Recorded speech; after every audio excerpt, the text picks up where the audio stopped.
You won't believe the crazy thing that just went down with my family.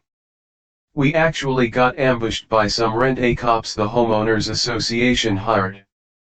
And when we stood our ground, they called the sheriff on me. The whole reason? A freakin' ditch.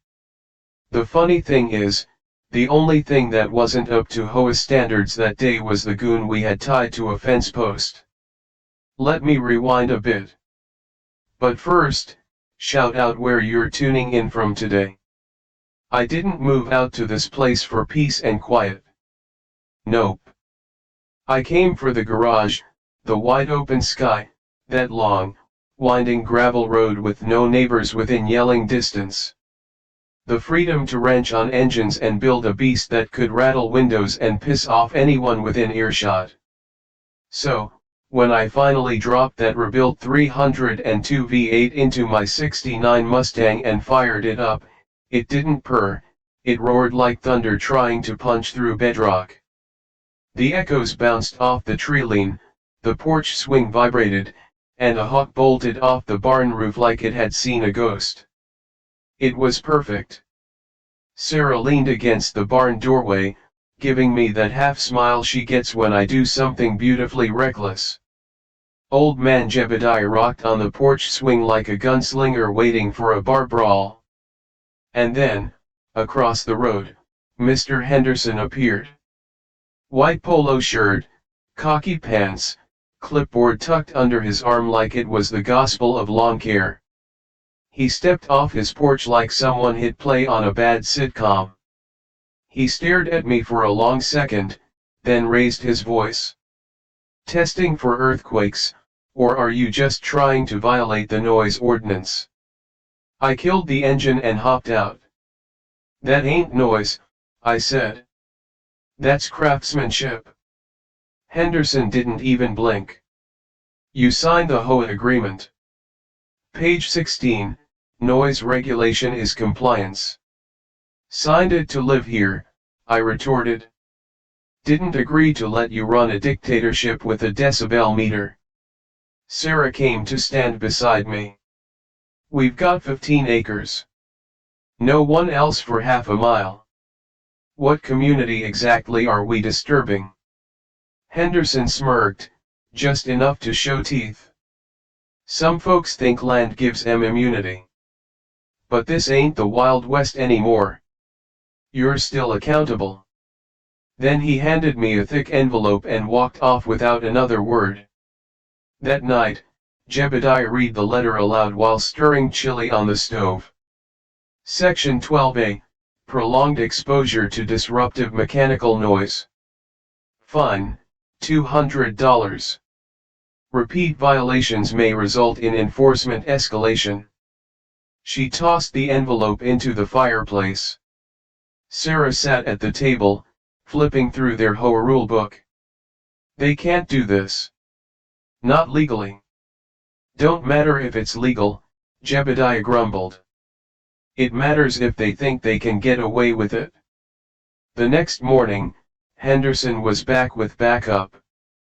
This time it was a guy, Kevin, who looked like he alphabetized his spice rack, and a woman, Brenda, with a sun hat and eyes that could curdle milk. They parked just past our gate and walked up the drive like they were inspecting a condemned building. Henderson shoved a clipboard at me. Cease and correct notice, he droned. This property is now under formal violation review. You're escalating fast. Escalating. I shot back. You didn't even give us time to frame the last one. For you, a free like is easy. But for me, it is the greatest support and encouragement. For this video, can you give me 1 like and 1 subscription? Thank you very much. Kevin stepped forward, adjusting his glasses. This isn't personal. It's procedural. Is it procedural to send goons to a ranch you've never set foot on before last week? Brenda gave me that sweet as molasses but twice as deadly smile. You have the right to appeal. Sarah joined me, cool as a cucumber. Does that appeal come with a fair hearing, or just more procedures until we're priced off our own land? Henderson didn't even flinch. You'll be notified. Then Jebediah stepped out, shotgun slung low, eyes like flint. She walked up beside me and adjusted the strap on her cane. Just so we're clear, she said, her voice steady. You three walked past that sign. She pointed to the private property, armed residence plaque nailed to the fence. Which means you are now officially trespassing. Kevin blinked. We were invited under Hoey authority. Jebediah raised the shotgun half an inch. You want to test whose authority counts out here? They didn't. They left. Fast. The next morning, zip-tied to the gate was a neon orange notice, mandatory property review, 72 hours notice. Signed, Karen Duval, HOA President. Sarah read it, then said, she's finally showing her face. Who? I asked. Karen. The one who pulls the strings. Jebediah spat into her coffee tin. Knew it?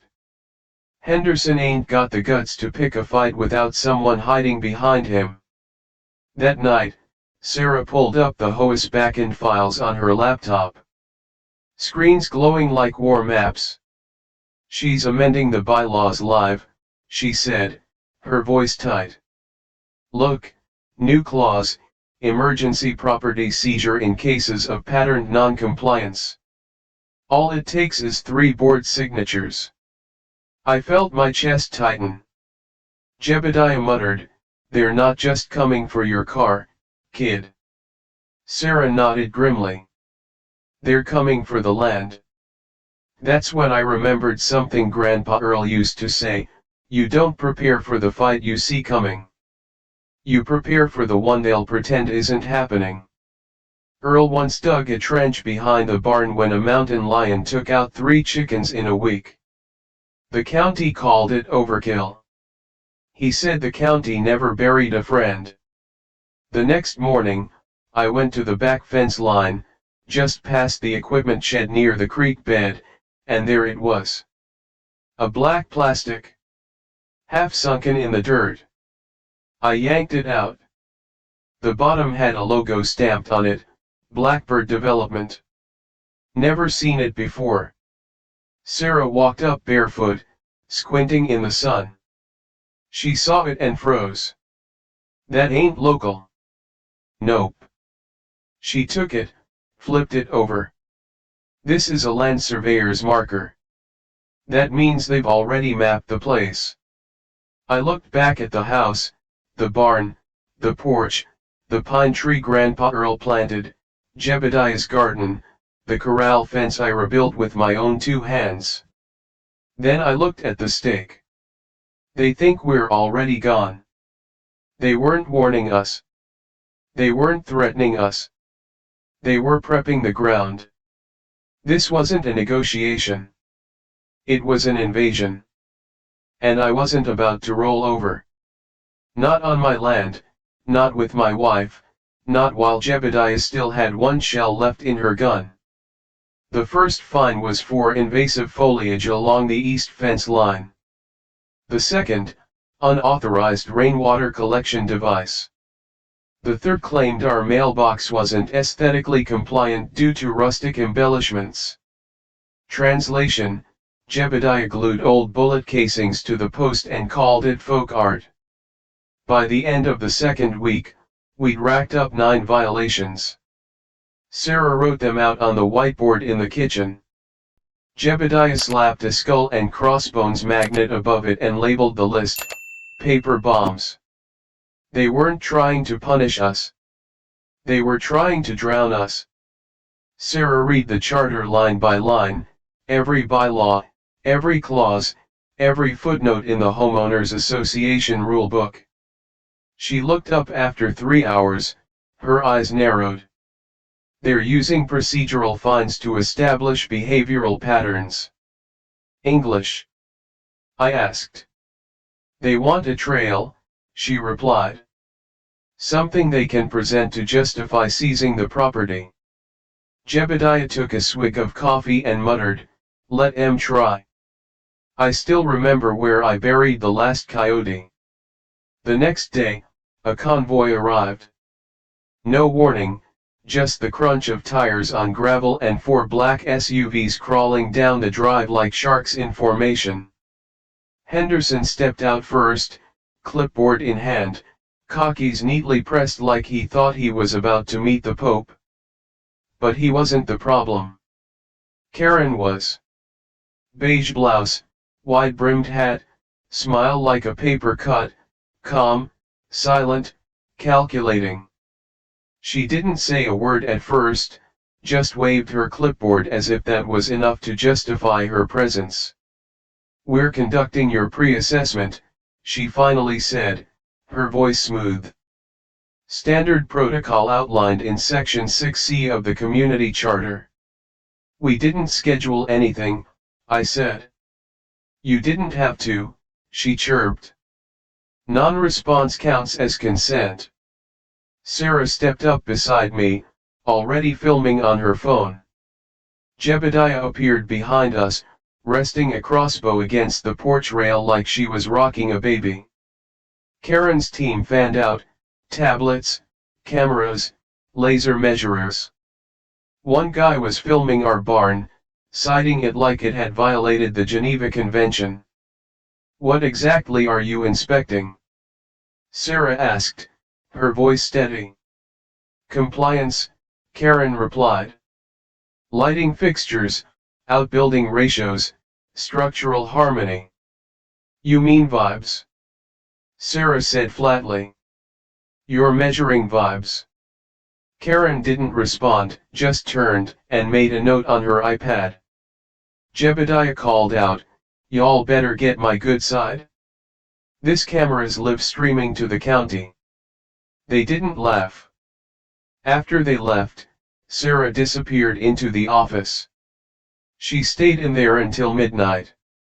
When I finally brought her a sandwich, I found 3 monitors glowing.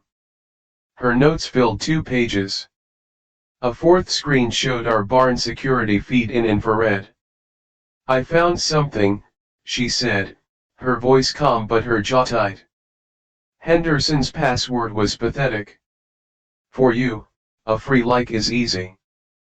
But for me, it is the greatest support and encouragement. For this video, can you give me 1 like and 1 subscription? Thank you very much." I got in. I sat down next to her. She opened a folder labeled Phase Map, Asset Recovery.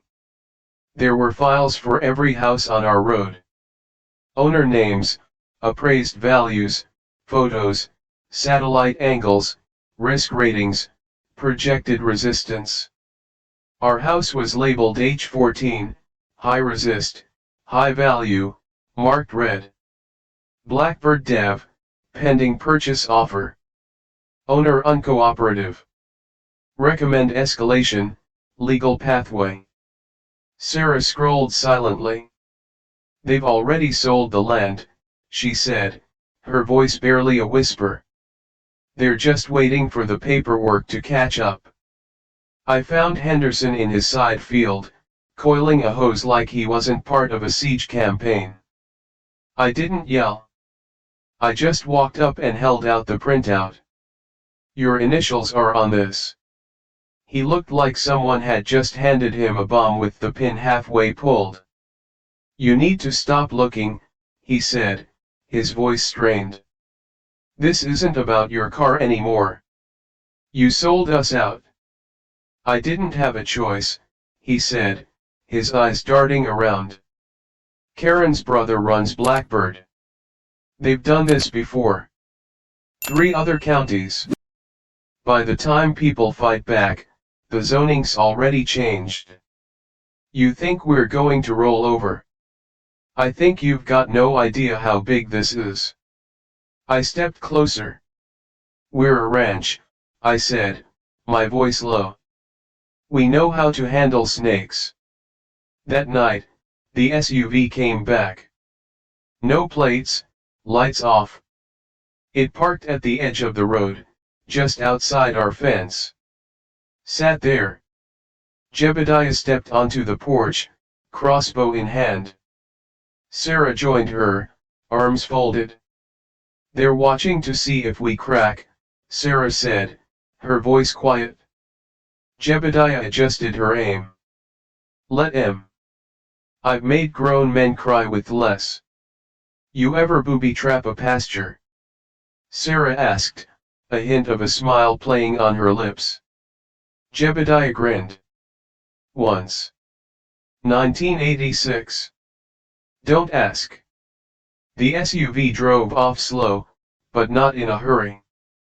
More like it had seen enough for now. The next morning, 2 new fines. One for aggressive gestures with what looked like a tactical flashlight, another violation. Then, unauthorized defensive installations. Jebediah slammed her coffee mug on the table. Defensive installations. That was a damn tomato cage. Then Karen came. No clipboard this time, just an iPad. She walked the entire front stretch of the property alone, filming. She didn't film everything, just the key points: the barn, the garage, Jebediah's garden, the Mustang, the field where we found the stake. She paused at each spot, tapped something into her notes, then moved on. She knew what she was looking for. She knew what was next. And when she turned to leave, she paused for 1 beat longer than she had to. Her eyes locked on Sarah. No smile, no threat, just quiet calculation. Sarah stared back, didn't blink. Karen blinked first. That night, we sat quiet in the kitchen. Sarah folded the phase map and placed it into a manila folder labeled contingency planning. Jebediah lit a cigarette and stared at the dark field beyond the barn. "They're not going to stop," she said, her voice low. "No," I replied. Sarah didn't say anything. She just opened a second folder and pulled out a terrain grid of our land. "Then it's time to get to work," she said, a determined glint in her eyes. It started at 2:11 a.m. No headlights, no engine noise, just tires over gravel. Slow, deliberate, hungry.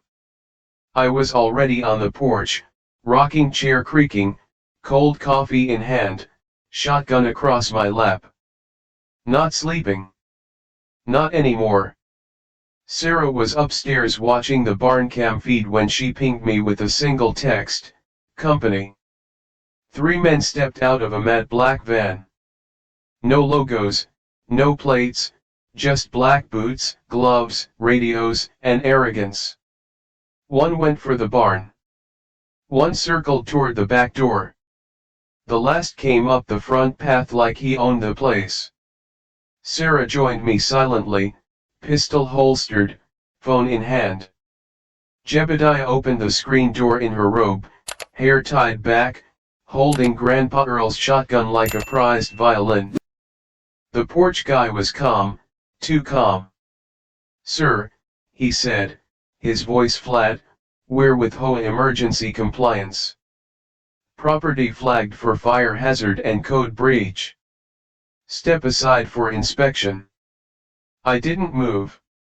"You're not police. Private enforcement authorized under Sundown Ridge Board jurisdiction. You have a badge." "We don't need one." Jebediah stepped beside me. "You sure about that, son?" He hesitated. She pumped the shotgun. He took a step back. The man at the barn reached for the latch. Bad move. A tripwire snapped. A rigged slingshot fired a canister of bear spray straight into his chest. The can burst in a cloud of orange haze. He screamed, choking, clawing at his face like he'd walked into a hornet's nest on fire. Sarah whispered, a hint of admiration in her voice, that one was Jebediah's design. Jebediah grinned, a flash of teeth in the dim light. Homemade justice. The third guy sprinted around the house, straight into a pressure pad Sarah had buried under the gravel path. It triggered a row of motion lights, 30,000 lumens of white rage. The entire ranch lit up like Judgment Day. He froze, blinded, stumbling. That's when Jebediah lifted the shotgun and fired one warning blast into the air. Not toward him, not near him, just enough to tell the unwelcome guests they weren't welcome anymore. They ran. No threats, no posturing, just raw tactical retreat. Their van spun gravel into the pasture as they fled. 20 minutes later, the sheriff's deputies arrived. 2 cars, lights off, hands empty. I gave them everything, descriptions, footage, the license plate number, faked, courtesy of Sarah. Even the bear spray canister. They didn't write anything down. Sounds civil, the taller one said, a hint of amusement in his voice. Probably internal enforcement. They tried to grab my wife. Did they succeed? He stared at me blankly. Is that seriously your line now? His partner shifted uncomfortably. You discharged a firearm. Jebediah stepped forward, calm as a cucumber. No sir. I defended my land. They didn't like that answer, but they didn't press. They left with a half-hearted, we'll file it and nothing else. Back inside, Sarah pulled up the footage again, frame by frame. They weren't guessing, she said, her voice tight. Look at this. The guy at the back door skips the side entrance, the one spot without a cam. Jebediah leaned in, her eyes sharp. Someone told him where to go. They split zones like they rehearsed it. One on me, one on Jebediah, one on the barn. Classic 3-point breach. I stared at the screen, a cold knot forming in my stomach. This wasn't a scare tactic. Sarah nodded grimly. This was a dry run. We didn't sleep the rest of the night. Instead, we got to work. Next morning, Jebediah dug a trench behind the barn, lined it with broken glass, Tabasco packets, and a nail strip made from flattened barbed wire. I built a false path to the side gate with pressure triggers under the gravel, wired to paintball grenades filled with skunk oil and fluorescent orange dye. Sarah updated the network. 2 new Wi-Fi names popped up, FBI Truck 103 and, just for fun, totally normal HOA surveillance van. We weren't hiding anymore. We were baiting. That night, Jebediah made stew. Midway through dinner, we heard a buzz. A drone zipped over the barn, fast, low, circling.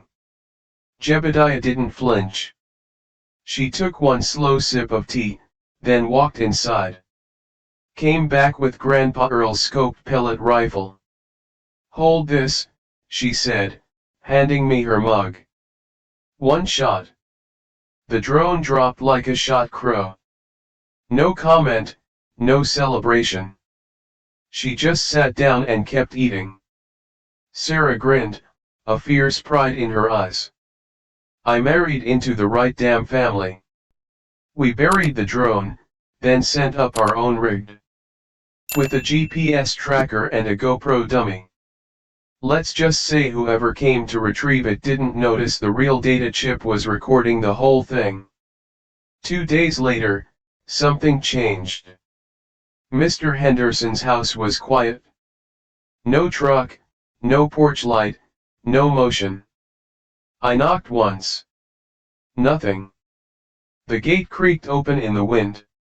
His flagpole was down. Trash cans hadn't moved. It was like he'd been vacuum sealed out of existence. Jebediah stood by the pasture line, watching. "Rats don't leave the ship," she said, her voice low, "unless they know who lit the fire." That night, Sarah found it. A new entry in the HOA private logs, buried behind Karen's access code, Phase 2 complete. Initiate Phase 3. Full transfer coordination. Sarah stared at the screen, her face grim. "They're done testing us."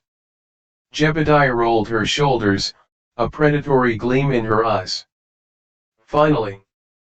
What do we do?" I asked, the adrenaline starting to pump. Sarah folded the file closed and looked me dead in the eye. "We make it her to cross the fence."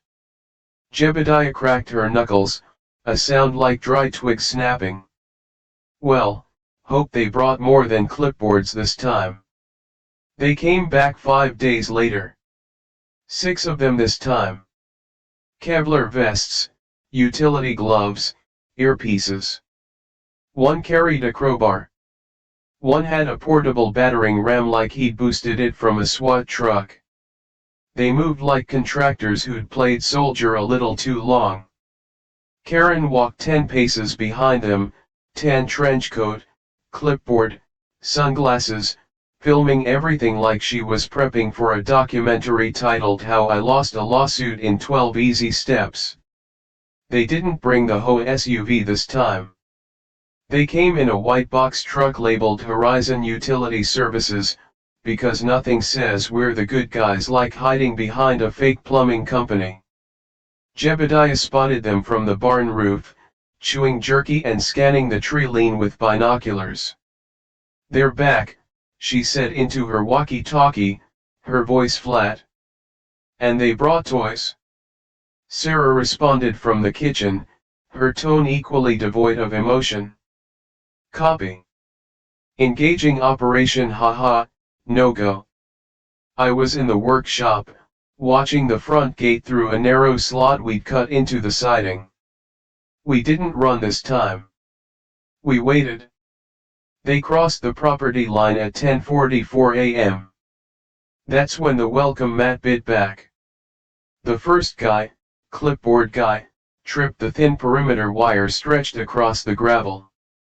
A half-second later, a homemade strobe mine detonated with a blinding flash and a shriek that rattled the barn doors. He screamed, not just startled, blinded. He hit the ground hard, clawing at his eyes, yelling, "I can't see." The second guy stepped forward to help and instantly impaled his boot on Jebediah's spike mat, rebar and roofing nails welded to plywood and hidden under a scatter of loose dirt. He screamed worse, pitched forward, took clipboard guy with him, and the two of them tumbled into a heap of pain and swearing. For you, a free like is easy. But for me, it is the greatest support and encouragement. For this video, can you give me 1 like and 1 subscription? Thank you very much. Jebediah chuckled through the walkie-talkie. Well, ain't that just poetry? 2 more peeled off and circled toward the barn. Bad idea. They broke a tripwire Sarah had strung waist-high across the fence posts. Splat. A burst of pressurized PVC exploded overhead, showering them in fluorescent orange dye mixed with industrial-grade epoxy, the kind you don't get off. One of them shrieked, "My eyes! It's in my eyes!" The other one stumbled backward, tripped over a hose, landed in the gooseberry patch, and screamed again, possibly from thorns, possibly from ego. Sarah hit the yard floodlights, 30,000 lumens of daylight activated mid-chaos. It looked like a UFO landing. Then she flipped switch 2. The barn speakers kicked in, loud and weird, unauthorized entry detected. Compliance invalid. Leave immediately or face reprocessing. Glory to the neighborhood. Obey the garden. This land is not for sale. This land is a trap. Jebediah had mixed her voice with 1940s radio war broadcasts and Orwell quotes. The result? Terrifying. Neighbors started lining the fences, phones out, recording everything. A guy in a lawn chair cracked a beer and said, "I told you all not to mess with Grandma Jebediah." A woman across the way yelled, "World star." Someone clapped. Actually clapped. Jebediah curtsied from the roof. The fifth guy finally made it to the front porch. He raised the battering ram, reared back, and swung. Clang. It bounced off the steel plate Sarah and I had bolted behind the door. He stumbled, swore, reset, and swung again. Jebediah took aim with Grandpa Earl's pellet rifle. Thwip. One shot. Clean to the base of his neck. He dropped the ram and face planted in the flower bed, not dead, but not interested in round 3. And through it all, Karen watched, filming, silent, expression unreadable. She didn't help her men, didn't yell, didn't even flinch when 2 of them screamed for assistance. But I saw it. When one of her men limped toward her, hands shaking, covered in dye, she flared her nostrils just once, barely there, a crack in the mask. Then she looked down at her phone. That's when Sarah hit send. Inside the barn, Sarah stood in front of 3 monitors, headset on, tablet glowing in one hand. Ink squad disabled. Porch contact neutralized. Blinded goons uploaded in 3, 2. She clicked. Smile, Karen. At that exact moment, Jebediah triggered the barn spotlight. A 5,000 lumen beam lit Karen up like she was walking a red carpet to hell. Her phone buzzed. She looked down, froze. In that moment, Sarah's entire digital payload dropped online.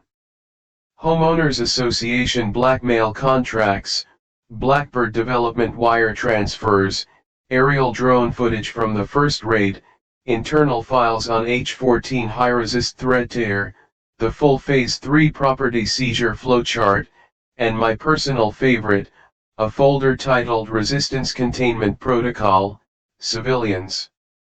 It hit 6 news outlets, a whistleblower board, and the State Attorney General's press tip line. 3 minutes later, #Sundown Siege was trending on social media. Karen didn't speak. She just turned and walked away slowly, deliberately, toward the utility truck. Her men followed, limping, stained, one sobbing. Jebediah called after them, her voice sharp, "Next time, bring cupcakes." The news hit faster than we expected.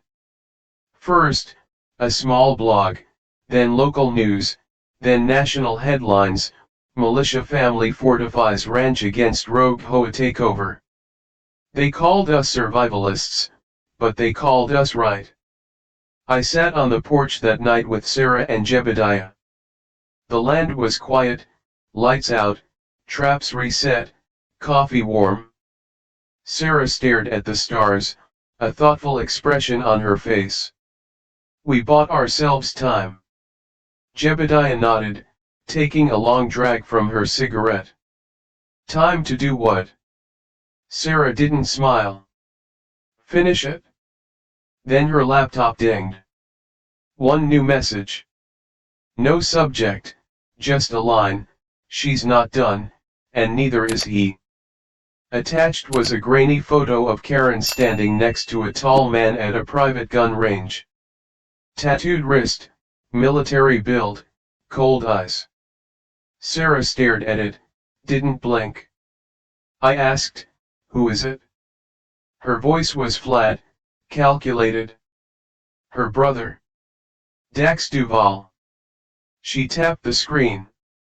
Founder of Blackbird. Ex-Marine Force Recon. Jebediah leaned over her shoulder, cracked her knuckles. Guess I better start sharpening the stakes. We thought it was over, but Sarah knew better. That photo changed everything. Karen standing next to a man at a private gun range. Tattoo on his wrist, a black feather over a globe. Same symbol stamped on the plastic stake we'd found at the back fence. Sarah zoomed in, ran a scan. Dax Duval, she said, her voice grim. Ex-Marine Force Recon, dishonorable discharge 2013, disappeared off-grid, came back 3 years later with a clean record and a multi-million-dollar real estate operation. She turned the monitor toward us. Founder of Blackbird. Karen's brother. And the architect of this entire damn operation. She showed us the map, 4 neighborhoods across 3 counties, every one of them marked in red, labeled acquired. Each followed the same pattern: new HOA board elected, immediate spike in non-compliance citations, properties seized and rehomed under fake compliance sales, Blackbird-affiliated firms breaking ground less than 2 weeks later. It's an ops model, Sarah said, her lips tight. Destabilize, document, displace, rebuild. Repeat. What about Henderson? I asked, a sliver of guilt nagging at me. She pulled up a record with a blinking location pin over Costa Rica. Bought out, off books, wire transfer routed through 3 LLCs in Reno. Jebediah muttered, a snarl in her voice, he sold us out for a beach in some tax shelter. Scumbag. Sarah pointed at a file titled Phase 3 Onboarding, Sundown Ridge. They're not done. They've already got blueprints for 22 new builds scheduled for 6 weeks from now. I stared at the screen, the weight of it hitting me. 22 families. Unless someone stops them. We needed proof.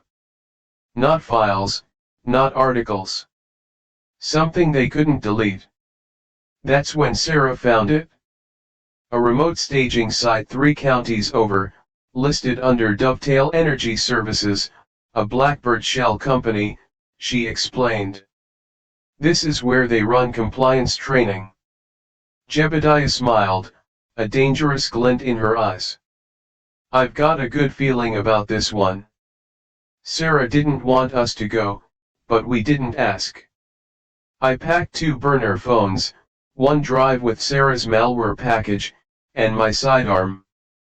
Jebediah packed granola bars and a GoPro disguised in a bag of Werther's Originals. She also packed 3 throwing knives. When Sarah saw us in the driveway, she didn't yell. She just handed me the drive and said, her voice serious, you won't get a second chance.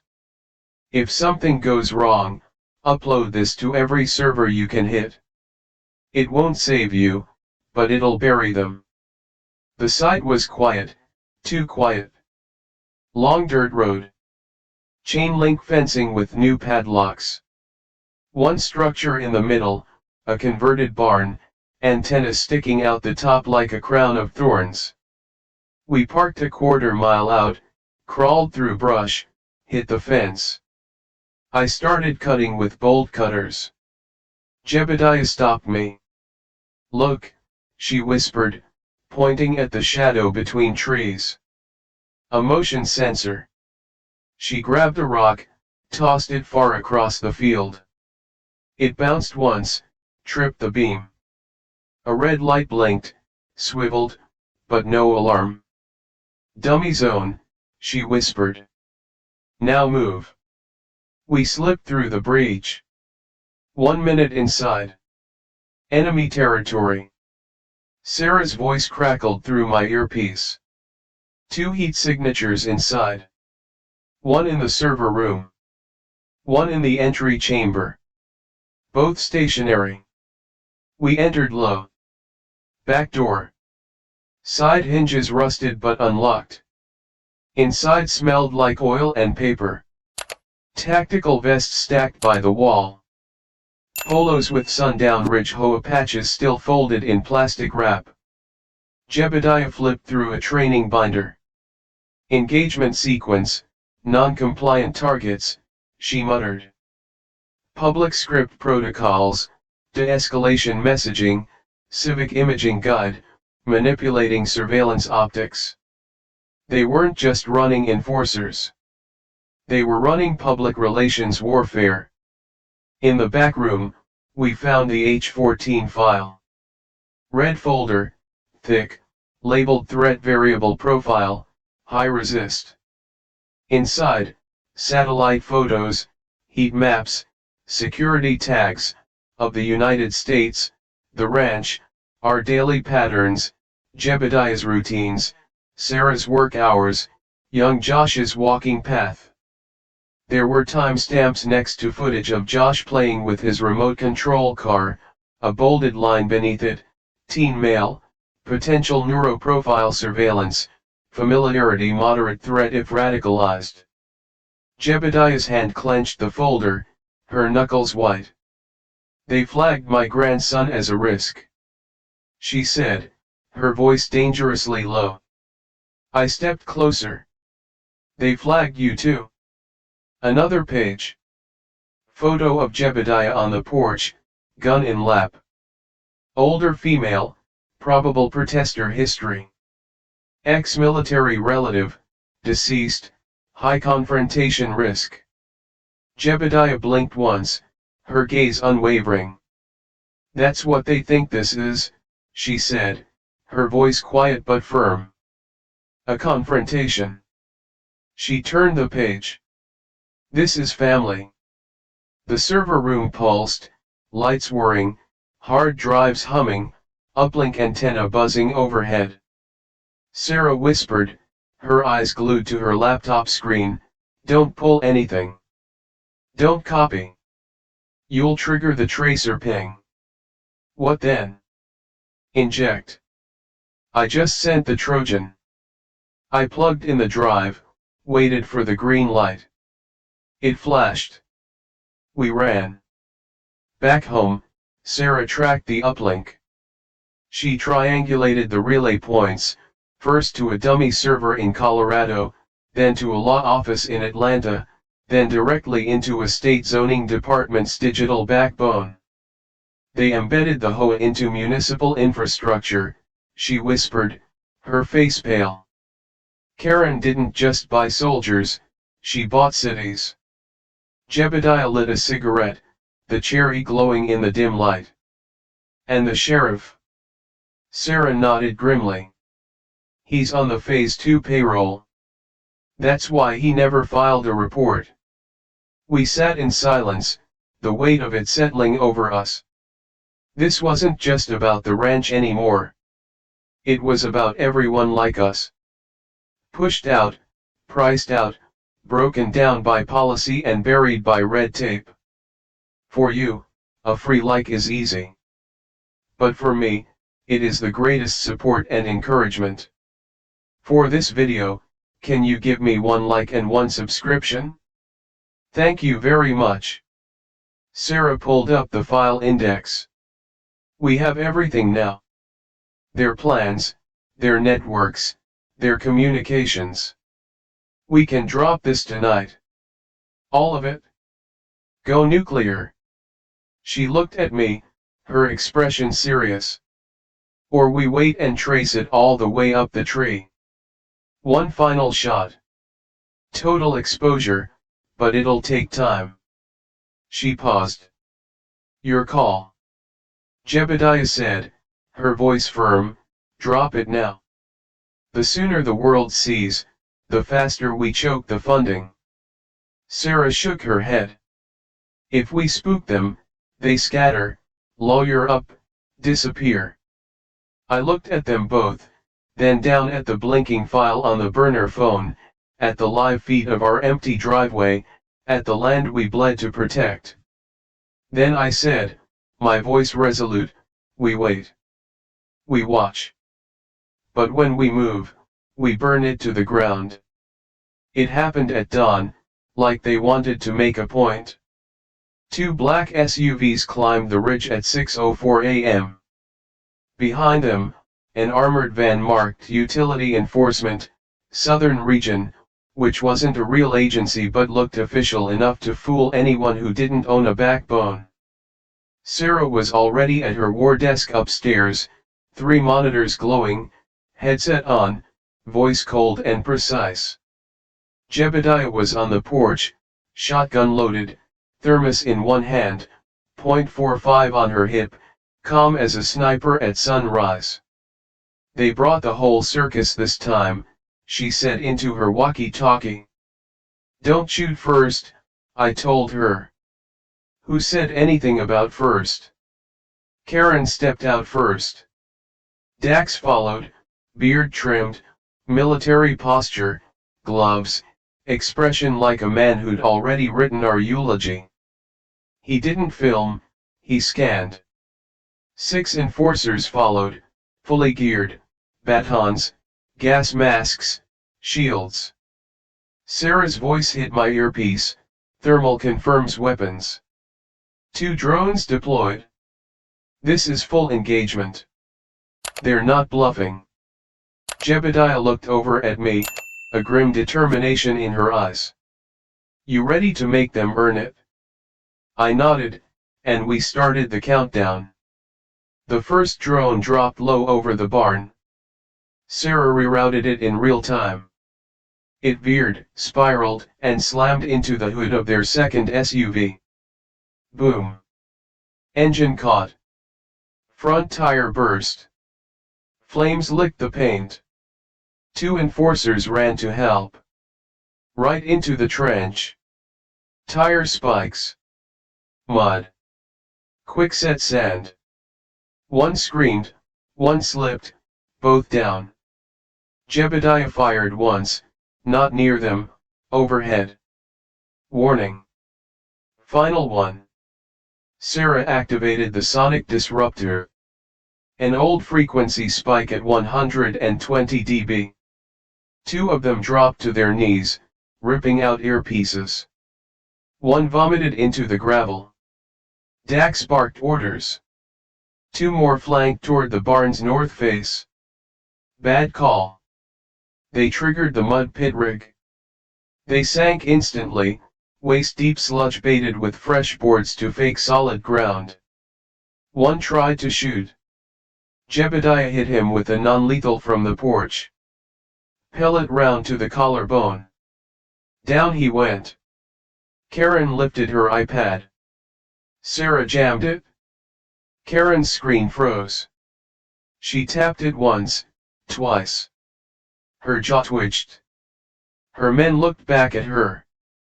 And for the first time since this all began, Karen had no orders to give. Then Dax moved fast. Gun raised. He didn't yell. He charged straight at me. I stepped forward. He shoved me hard. I staggered back, boots slipping in the dirt. "You think you won?" he growled, his face inches from mine. "You're a speck, a fossil. We are the future." I steadied myself. "Then write me an epitaph." He raised the gun. I stepped left, and he went down hard, straight into a net trap laced with barbed wire and burlap soaked in motor oil. He crashed, howled, thrashed. Jebediah stepped beside me, looked down like she was staring into an old trash fire. "Big talk," she said, her voice cold, for a man who just fell into his own legacy. He spat mud. "This isn't over." She cocked the shotgun, the sound echoing in the sudden silence. "It is for you." Karen stood alone at the gate, watching motionless. Her last enforcer dropped his baton and walked away. Sarah's live stream ticked up. 220,000 viewers. #Done at sundown exploded on screen. A sheriff from 2 counties over arrived 40 minutes later. The real kind. Badge, back up. No clipboard. Dax was cuffed, read his rights. Karen didn't say a word. Not when the flash drive was handed off to state investigators. Not when her financials hit the local news. Not when the Hoas bank accounts were frozen in real time. She stood there, arms crossed, face blank. But I saw it. The tiniest crack. Her hand shook when she thought no one was looking. Her empire was gone, and she knew it. Jebediah stepped up to her, real close. You ever gonna say sorry? Karen blinked. No. Jebediah tilted her head, a hard edge to her voice. You know what the difference is between us? Karen said nothing. Jebediah leaned in. I protect what I love. You just collect what you hate. Then she walked away. 2 weeks later, the HOA was dissolved by court order. Dax indicted, racketeering, fraud, conspiracy. Karen sued by over a dozen homeowners. Career destroyed. Name blacklisted. Rumor says she's living in her sister's condo in Florida. I hope the HOA down there likes paperwork. Josh finished a certificate in digital engineering that fall. Built his own drone jammer. Called it the Karen. Sarah got 2 job offers in cybersecurity. Turned them both down. Why? I asked. She looked out at the fence line. Because there's still land worth protecting. Me. I still sit on the porch. Same chair, same dirt. But I check the fence every night. Check the motion sensors, check the cameras. Not because I'm afraid, but because I remember what Jebediah said that night as we reset the final traps. They didn't come for just the land. They came to erase what it meant. We didn't let them. We mined it with memory. And when it all exploded, they learned some lines. You cross once, and you don't come back from.